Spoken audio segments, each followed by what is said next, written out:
오늘 이야기가 여러분의 마음에 작은 울림과 지혜를 준다면 좋아요와 구독으로 저희에게 따뜻한 응원을 보내주세요. 여러분의 삶에 늘 평안이 함께하기를 기원합니다.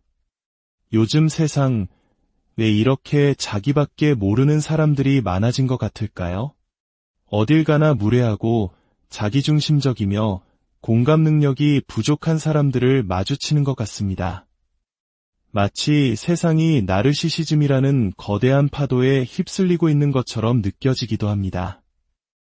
오늘 우리는 이 질문에 대해 깊이 파고들어 보고자 합니다. 정말로 세상의 나르시시스트의 수가 늘어난 것일까요? 아니면 우리가 보지 못하는 다른 현상이 일어나고 있는 걸까요? 솔직히 말해 명확한 답을 내리기는 어렵습니다. 요즘 나르시시즘에 대해 배우거나 혹은 그런 사람과의 관계에서 깊은 상처를 입어본 분들이라면 당연히 늘었지 라고 확신하실 겁니다. 눈을 돌리는 곳마다 나르시시스트가 보이고 특히 젊은 세대는 이전 세대와 비교할 수 없을 정도로 자기중심적이라고 생각하기 쉽습니다. 하지만 여기에는 몇 가지 심리적 함정이 존재합니다. 첫째는 확증 편향이라는 것입니다. 우리가 어떤 것을 사실이라고 믿기 시작하면 우리 뇌는 그 믿음을 뒷받침하는 정보만 선택적으로 받아들이고 반대되는 정보는 무시하는 경향이 있습니다. 마치 노란색 안경을 쓰면 온 세상이 노랗게 보이는 것과 같습니다. 나르시시즘이라는 개념을 알게 된 순간부터 주변 사람들의 모든 이기적인 행동이 그 증거처럼 보이기 시작하는 것이죠. 둘째로, 요즘 젊은 것들은 버릇이 없다는 말은 사실 인류 역사만큼이나 오래된 기성세대의 푸념입니다. 지금의 5060세대 역시 그들의 부모 세대로부터 똑같은 말을 들으며 자랐을 겁니다. 세대 간의 가치관 차이와 소통 방식의 다름을 이기심이나 나르시시즘으로 쉽게 단정 짓는 경향은 어느 시대에나 존재했습니다. 물론 그렇다고 해서 지금 우리가 느끼는 이 낯선 변화가 단순한 착각이라는 뜻은 아닙니다. 무언가 분명히 달라지고 있습니다. 저명한 나르시시즘 연구자인 조지아 대학의 키스 캠벨 박사는 흥미로운 가설을 제시합니다. 그는 자신을 과대 포장하고 매력적이며 외향적인 모습을 보이는 과대성 나르시시즘은 예나 지금이나 비슷한 수준을 유지하고 있다고 말합니다. 역사 속에서도 늘 그런 인물들은 존재해 왔으니까요. 하지만 그는 다른 한편으로 세상의 불공평함을 탓하고 피해자 의식에 사로잡혀 있으며 수동 공격적이고 예민한 모습을 보이는 취약성 나르시시즘이 눈에 띄게 증가하고 있을 가능성을 제기합니다. 그리고 저는 이 의견에 깊이 동감합니다. 과거에는 드러나지 않았거나 다른 방식으로 표현되었던 이 연약한 형태의 자기애가 오늘날 더 선명하게 우리 눈에 보이고 있는 것입니다. 이해를 돕기 위해 과거로 잠시 돌아가 볼까요? 지금처럼 심리학이 보편화되기 전 우리 사회는 많은 것들을 그저 원래 그런 것으로 받아들였습니다. 예를 들어 한국의 많은 가정에서 무뚝뚝하고 감정 표현에 서툴며 권위적이었던 가부장적인 아버지는 특별히 이상한 존재가 아니었습니다. 그것이 그 시대의 정상적인 아버지상이었습니다. 부부 관계에서 한쪽이 일방적으로 무시당하고 감정적으로 학대받는 일 역시 그냥 참고 사는 것으로 여겨지곤 했습니다. 우울증이나 불안장애 같은 마음의 병은 의지가 약해서 생기는 것이라며 개인의 탓으로 돌리기 일쑤였죠. 어린 시절의 트라우마는 성장에 필요한 통과의례쯤으로 치부되었고 힘든 일은 잊고 강해져야 한다 는 말이 유일한 처방전이었습니다. 지금의 관점에서 보면 가혹하게 느껴지지만 그것이 당시 사회의 모습이었습니다. 하지만 사회는 변했습니다.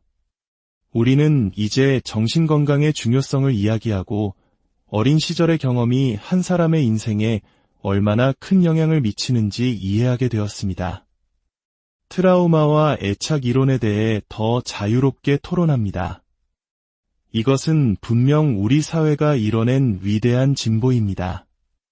그런데 유독 이 나르시시즘 문제만큼은 다른 양상으로 전개되고 있습니다. 오히려 현대사회는 나르시시즘적인 행동에 엄청난 보상을 해주고 있습니다.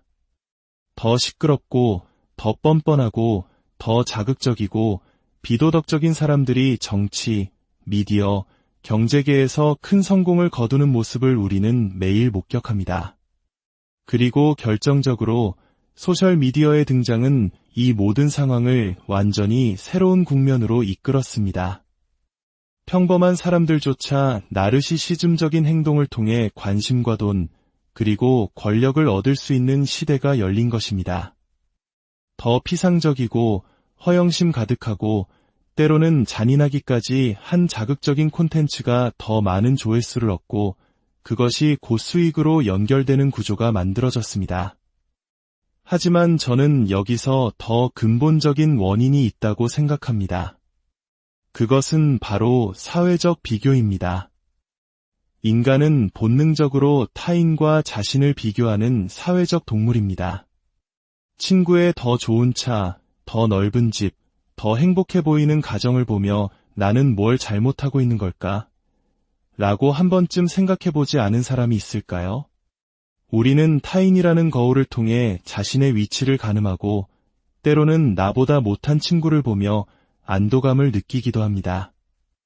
이것은 지극히 자연스러운 인간의 본성입니다. 제가 어릴 적만 해도 비교의 대상은 지극히 한정적이었습니다. 같은 반 친구, 우리 동네 아이들이 전부였죠. 누가 더 좋은 운동화를 신었는지, 누구네 집이 새로 차를 뽑았는지가 부러움의 대상이었습니다. 하지만 그뿐이었습니다.